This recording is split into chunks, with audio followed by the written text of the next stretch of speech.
موسم کے حوالے سے آپ کو اپڈیٹ کریں، آپ کو بتائیں کہ آج ملک کے بیشتر علاقوں میں موسم سرد اور خشک، جبکہ بلائی علاقوں اور شمالی بلوچستان میں شدید سرد رہے گا۔ پنجاب، خیبر پختونخوا کے میدانی علاقوں اور بلائی سندھ میں شدید دھند پڑنے کا سلسلہ جاری ہے۔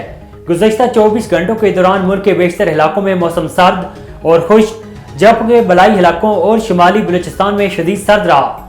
پنجاب کے میدانی علاقے شدید دھند کی لپیٹ میں رہے۔ آج ریکارڈ کیے گئے کم سے کم درجہ حرارت لیم -15، سکردو -14، استور -11، گوپس -10، ہنزا کلات -9، کلام -8، زیارت گلگت 7، بگروٹ پارا چنار -6، کوئٹہ، راولاکوٹ اور دیر میں -4 ڈگری سینٹی گریڈ ریکارڈ کیا گیا ہے۔